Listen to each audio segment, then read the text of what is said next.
Hey everyone, and welcome to this explainer. Today, we're going to be doing something a bit different. We're peeling back the layers of some of the most notorious extremist groups in modern history, specifically looking at entities like ISIS and Boko Haram. Now, when you think of these groups, the immediate images that pop into your head are probably chaos, right? Destruction, total lawlessness. But the reality that we find in the source material paints a very different and honestly deeply unsettling picture. We're going to look past the battlefield today to examine this intricate, horrifyingly bureaucratic machine. So let's dive right in and see how these groups actually attempt to govern. This brings us to a really fundamental question. What actually happens when a terrorist group decides to build a state? For decades, the popular myth has kind of been that modern terrorists are just rogue actors, merely hiding in caves or operating in the shadows of some ungoverned space. But the research completely shatters that myth. We're seeing this terrifying evolution where some of these groups violently conquer territory not just to hide out, but to build functional administrative pseudostates. They literally want to govern. So here's our roadmap for today. We're going to define the terror non-state, then dive into their bureaucracy and justice systems. After that, we'll examine how they subvert international law, and finally, how the global community can actually hold them accountable. All right, Section 1, the terror non-state, redefining the threat. Historically, the older model we used to see was the terrorist safe haven, basically an ungoverned or maybe ill-governed space where a group operated with tacit consent from a weak government. But crucially, they had absolutely no desire to govern the locals. While the terror non-state is radically different. In heavily populated cities, places like Mosul in Iraq or al-Raqqa in Syria, these groups violently took the territory, completely supplanted the existing sovereign institutions, and explicitly claimed the authority to govern the citizens living there. And this exposes a really fascinating legal paradox. Under international law, specifically the widely cited Montevideo Convention, an entity actually needs 4 things to be considered a state: a defined territory, a permanent population, a government, and the capacity to enter into diplomatic relations.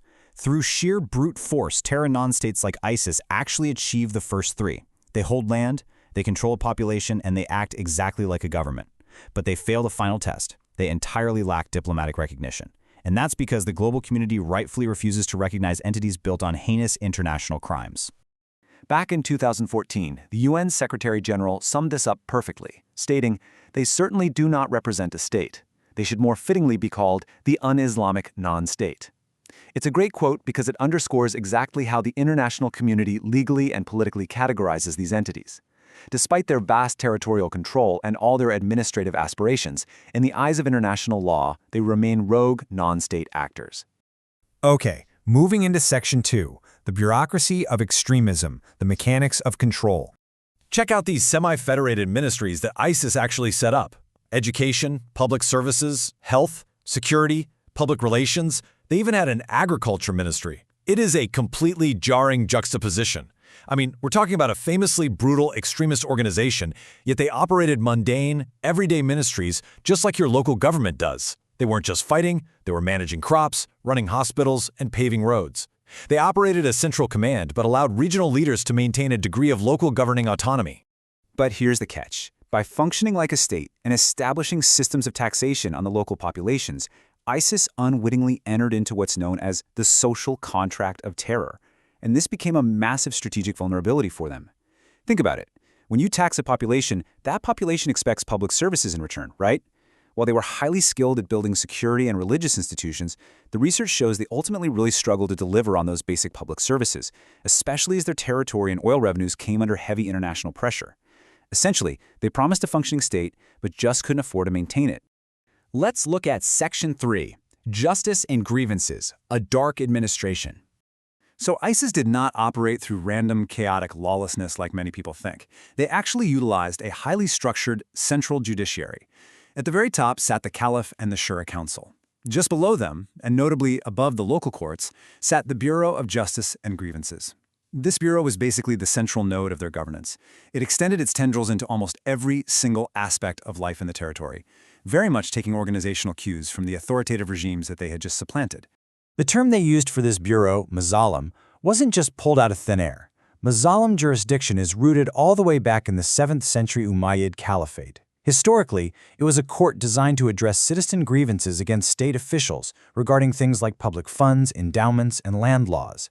So ISIS purposefully resurrected this ancient Islamic administrative tradition, Why? To try and wrap their brutal modern governance in this cloak of historical, religious authenticity. Now, how do we actually know the extent of what this bureau did? The internal evidence here is just fascinating. Researcher Ayman Jawad al-Tamimi managed to collect and compile 22 internal administrative documents directly from ISIS territory. This raw archive reveals that the Bureau of Justice and Grievances wasn't just some simple complaints office. It had massive jurisdictional oversight. We're talking about a body that controlled administrative, civil, and criminal fates.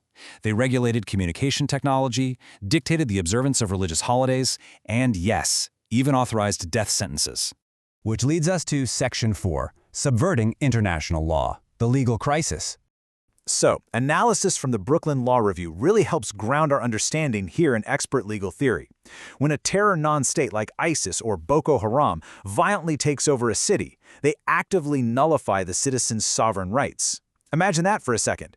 Those citizens are suddenly entirely cut off from their own domestic constitutions and denied any recourse to their sovereign institutions. The terror non-state completely disrupts the global security paradigm, placing literally millions of people into a legal black hole where human rights are entirely subverted by extremist ideology. And to fill that massive legal void, they use siyasa sharia, which translates to religiously legitimate governance. ISIS completely rejected modern codified laws and constitutions. They viewed them as constructs of the modern nation-state, which they despised. Instead, this theory gave the caliph and his governors the absolute authority to issue binding regulations on literally everything, from property expropriation and military discipline all the way down to basic traffic fines. And this legal framework was enforced through a truly chilling combination of brutality and bureaucracy. They actually operated two completely separate police units to control the population. First, you had the Islamic police, who are responsible for general law enforcement and public safety. But right alongside them, you had the Hizbah police. Their sole job was enforcing morality, promoting virtue, and preventing vice. That included enforcing things like destroying banned items, musical instruments, cigarettes, you name it. It was a suffocating, total control administration. Finally, Section 5, Holding Terror to Account, Closing the Loophole. So the exact legal paradox we find ourselves dealing with here is what we can call the legal loophole. These terror non-states violently assert the authority to govern, right? They control millions of people, but then they basically hide behind their terrorist non-state actor status to completely avoid the legal accountabilities of a sovereign state. They simply don't respect the international human rights obligations that a legitimate government is bound by. Basically, they want the absolute power of a state without a single shred of the legal responsibility. But it's not hopeless. Legal scholars are proposing real ways to rescue international law here. Obviously, the absolute priority has to be the liberation and protection of those vulnerable populations. So how do we do it? First, the UN Security Council can mandate that these terror non-states actually comply with human rights obligations within the territory they hold, treating them kind of like successor governments for the sake of human rights. Second, we have to ensure transnational criminal law continues to apply, which allows states to share info and prosecute these actors globally. And third, we absolutely must refuse to grant them immunity. They have to remain accountable to the domestic laws of the sovereign states they attacked in the first place, like Iraq, Syria, or Nigeria. As we wrap up, I want to leave you with a pretty provocative question to think about. If the nature of terrorism is evolving beyond just isolated attacks and into full-fledged bureaucratic state building, is our international law truly equipped to stop it? Understanding the terrifying bureaucracy of the terror non-state is for sure the first vital step, but adapting our global legal frameworks to actually hold them accountable, well, that is the urgent challenge of our time. Thank you so much for joining me for this explainer. Keep questioning, keep learning, and I'll catch you next time.